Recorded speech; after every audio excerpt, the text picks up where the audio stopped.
It begins with silence. No flash, no collision, no distant echo of cosmic violence. Just a void, a clean, perfect absence in the sky. Where once the moon held vigil, there is now only blackness. Around the world, night unfolds as it always has.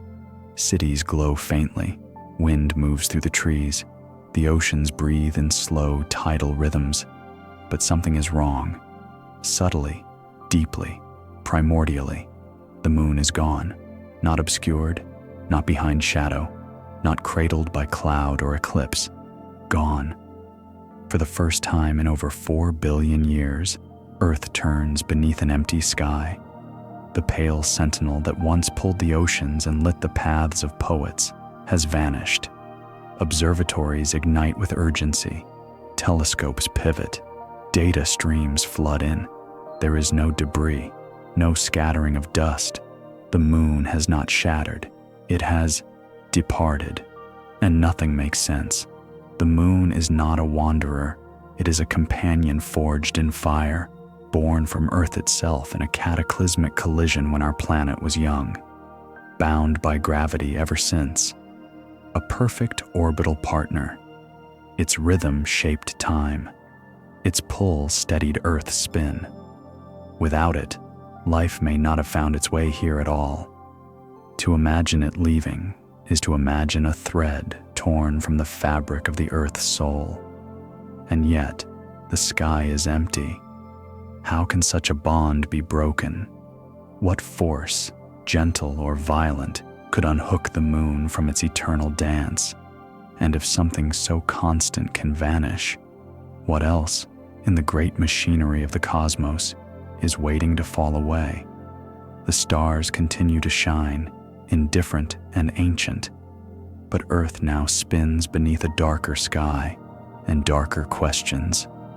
The moon is gone, and its silence is only the beginning. It does not begin with fear. It begins with numbers. In the cold heart of a lab, a silent pulse reflects from mirrors left on the moon decades ago. Lasers fire from Earth.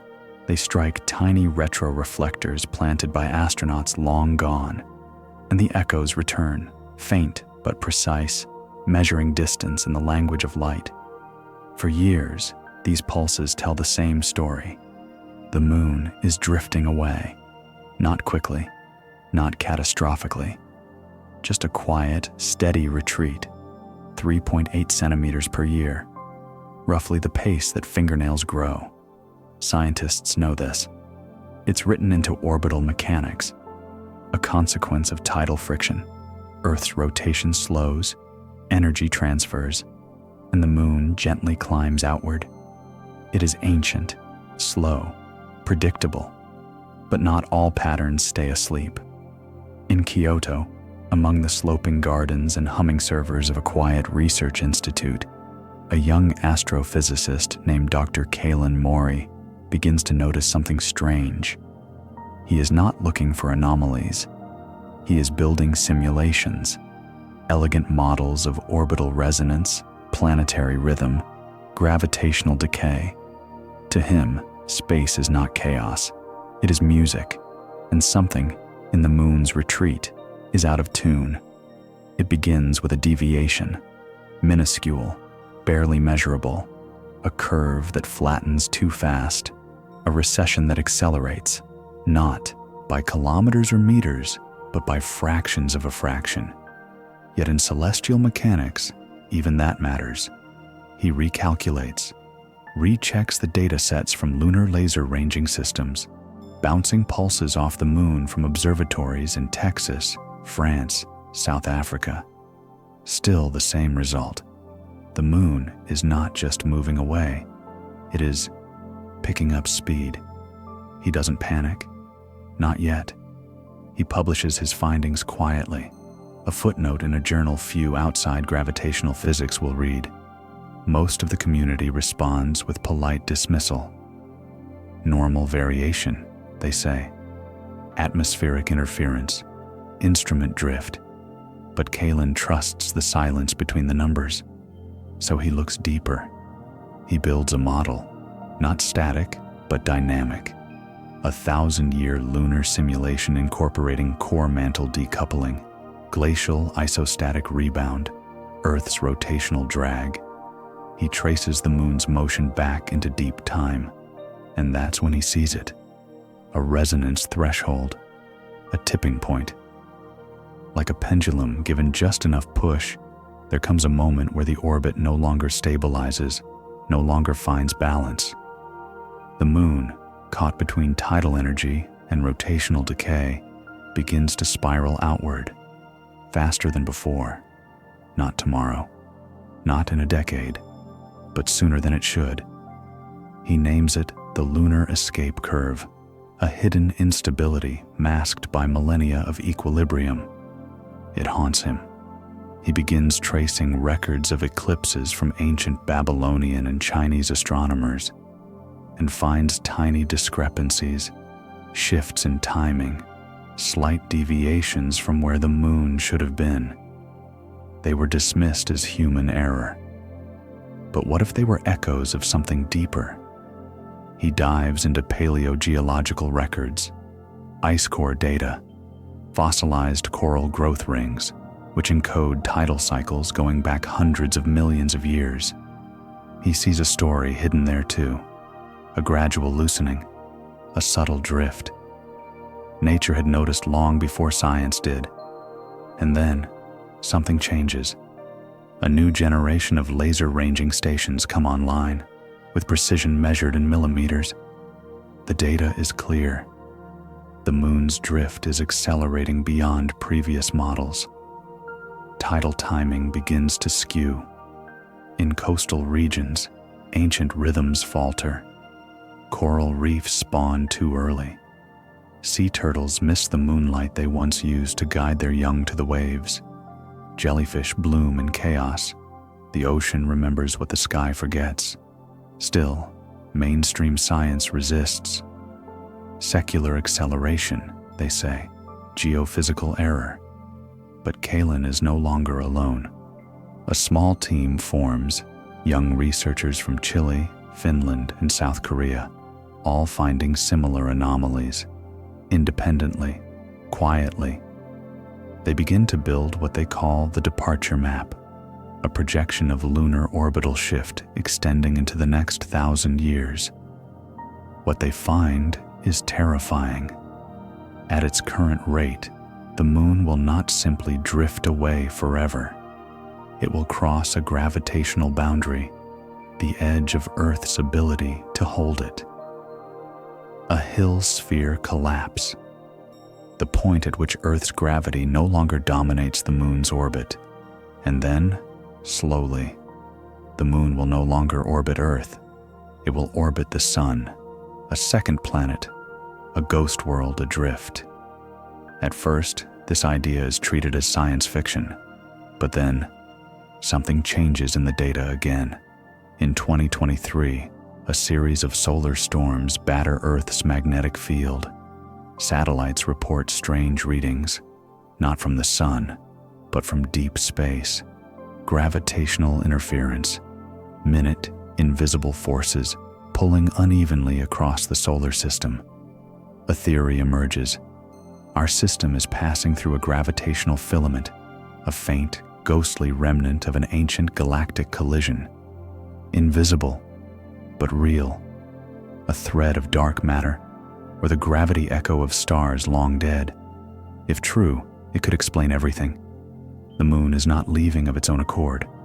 It is being pulled, not by Earth, not by the sun, but by something older, something colder, something that does not care if we understand it. Kalin, now weathered by obsession and isolation, submits his final projection. In less than 2 centuries, the moon will no longer orbit Earth. By then, the world will know. But by then, it may be too late to understand what we've lost. The moon is no longer a promise. It is a question that grows larger with each orbit. What force has unhooked our oldest companion? And if the moon can slip away, what else in the heavens is already in motion? It begins slowly, The moon does not vanish in a blink. It drifts gradually, silently, day by day, orbit by orbit. It's still there in the sky for a time, but its position begins to wobble. Its timing slips. Its distance grows. And Earth, at first, doesn't notice. But the oceans do. Tides, once metronomes of lunar pull, begin to stutter. In some places, they grow weak, meek laps against the shore. In others, they surge wildly, untethered. Coastal communities report erratic high tides, sometimes hours early, sometimes late, sometimes not at all. It's as though the sea has forgotten how to breathe. Marine biologists report strange migrations. Whales abandon ancestral routes. Coral reefs fail to synchronize their luminous midnight blooms. Species finely tuned to the moon's whisper become confused and then vanish. The moon's retreat is no longer metaphor. It is ecological memory, fraying in real time. And above, the night sky begins to change. The moon, once familiar, begins to show new scars. As it tilts and rotates subtly in response to its altered orbit, previously unseen terrain becomes visible. Crater chains, magnetic anomalies, dark regions untouched by Earthlight for billions of years. Lunar observatories zoom in. Beneath the Mare Orientale, a colossal basin near the moon's western limb, scientists detect something new, a low-frequency emission, faint, rhythmic, non-random. It is not natural seismic activity. It is not solar interference. It is a signal, structured, repeating, old. The signal appears to pulse from beneath the crust, perhaps from a metallic mass buried miles deep. For decades, this region had registered odd magnetism, dismissed as remnants of lunar dynamo history. But this is different. And as the moon recedes, the signal grows clearer, as if distance, not proximity, is what it required. Some say it's a beacon, others a tomb. A few whisper the moon has always been more than it seems. Dr. Kalen Mori listens to the signal from a mountaintop in northern Chile, now surrounded by a dwindling team of believers and dreamers. He plays the transmission into sonograms, and it produces a pattern resembling breath. Inhalation, exhalation, not voice, but rhythm. He overlays the signal with Earth's precessional cycles, and the peaks align. It's as if the moon has been timing Earth, holding it in rhythm, keeping some ancient clock in check. And now that it's leaving, the final chime has been struck. Meanwhile, across the outer solar system, probes detect subtle shifts in trajectory. Voyager 2, now in interstellar space, reports micro-deflections in its path. Gravity isn't behaving.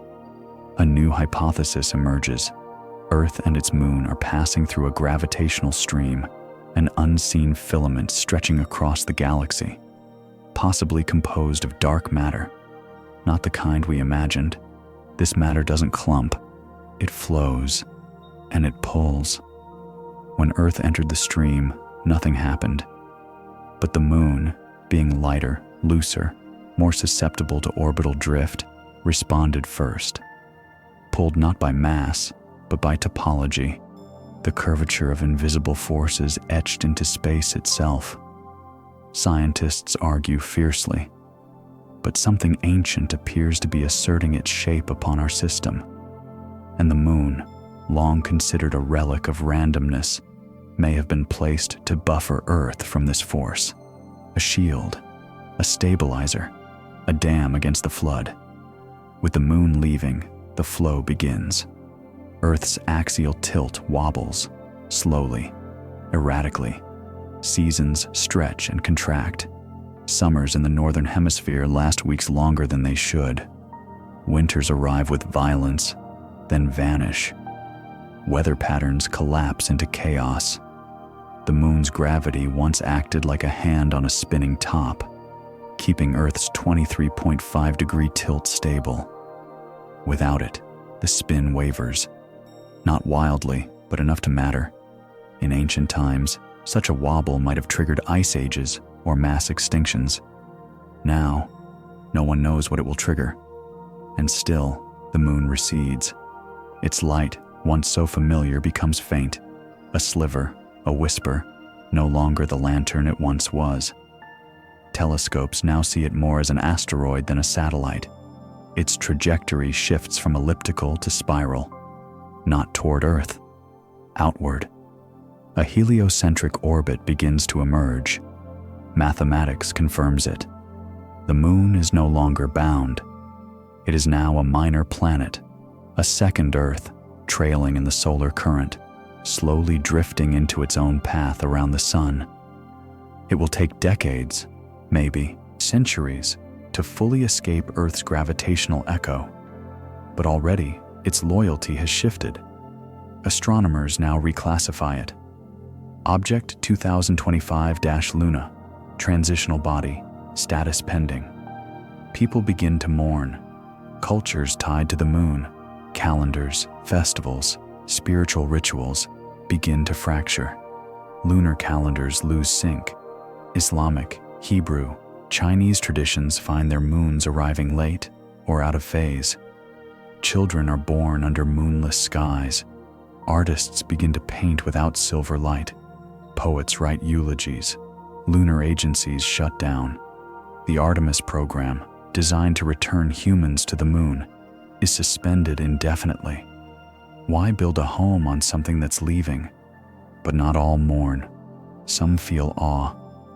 As the moon moves into new light, its far side, long hidden, reflects the glow of the sun in strange, unearthly ways. Shadows stretch impossibly long across craters. The surface begins to cool in new patterns. Ice is found, ancient, unbroken, blue as comet cores. And in one crater, near the South Pole, a new signal emerges. It is fainter than the first, slower, but unmistakably artificial. This time, no one dismisses it. A global task force is formed. Analysis reveals a Fibonacci spiral in the transmission. Encoded within, a map, not of space, but of orbital harmonics. Planetary balance. It is a record and a warning. The moon was never just a rock. Its mass, size, distance, all too perfect. Its ability to create total solar eclipses, a coincidence beyond reason. Its impact on Earth's life, climate, seasons, evolution, uncanny. More and more begin to suspect the truth. The moon was placed, perhaps by an ancient intelligence, perhaps as a stabilizing tool, perhaps as a timer. And now, the timer has ended. The Earth turns under a sky once known, now unknown again. The stars watch in silence. The sun continues its cycle. But the moon, once our constant, is no longer loyal. And still the signal plays. The moon is no longer a mirror. It is a message, not just leaving, but warning. Its retreat stirs the deep seas of space. And as Earth begins to wobble in its newfound solitude, the question returns, heavier than before. If the moon was placed, then who placed it? It is quiet now. The sky, once divided by silver, is smooth, a velvet stretch without interruption. The moon is no longer a fixture above the world, but a dot among millions, barely distinguishable from the stars. For most, life continues. Cities hum. Days come and go. But something is different. There is no ritual anymore. No crescent to mark the beginning of months. No full moon rising over oceans or mountaintops. No silent tug guiding the rhythm of waters or blood. The world is still turning, but it turns with a subtle limp. Children born in this era ask strange questions. Why did the moon leave? What did it want? And no one has a clean answer. Some call it the Great Departure. Others call it the moonfall, though it never fell. To the scientists, it is orbital liberation. To the poets, it is simply the day the sky let go. Tides have calmed, not stilled, but weakened. Without the moon's constant pull, the oceans have grown restless in a new way. Currents wander, storms linger longer, ice comes where it shouldn't. And in the high atmosphere, Earth begins to tilt ever so slightly more with each passing year. The axial wobble, once held in check by lunar gravity, grows wider. Summers burn longer. Winters shatter with unexpected cold. Migration patterns collapse.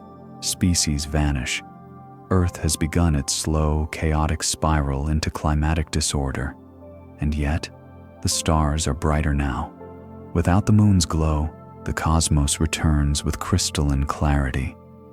From mountaintops and deserts, the Milky Way pours across the sky like a wound of light. The constellations feel closer, sharper, older. There are no more eclipses. There will never be another moment when the sun and moon align in perfect silhouette. That delicate geometry is lost now. A coincidence, or a design, that lived for a brief window in planetary history, and then passed. The moon is still visible through telescopes. It grows fainter, but it's there, distant, drifting, a soft gray arc, slowly falling into the gravity of the sun. It has become an orphan planet, and in its silence, we begin to reflect. What was the moon? Was it truly born from Earth's ancient collision, a splinter of molten rock forged in violence? Or was it guided here? Was it always a guardian, a regulator, a timekeeper? Was its leaving a cosmic accident, or the final move in a long-forgotten design? In the ruins of abandoned lunar research stations, dusty files contain fragments of analysis no one dares to read aloud anymore. Models predicting Earth's chaos without lunar stability, theories of ancient builders, maps encoded in moonlight, whispers of signals no one could trace to origin, and all of it ending because the moon no longer answers. It has drifted into silence, and yet something lingers in its wake. A question, a sense that the moon was watching, not just reflecting light, but studying, waiting, perhaps even shielding. From what, we may never know, because without it, something is now watching back. Deep space probes detect faint perturbations, ripples in gravity from beyond the Oort cloud, patterns that resemble approach, not yet near, but moving, drawn perhaps to the place where the moon once stood. The cosmos stirs, not loudly, not with fanfare, but with a silence deeper than thought. And as Earth spins on, beneath a sky that forgot its name, we are left with a final, lingering thought. The moon was not just a companion, it was a threshold, and now we have crossed it.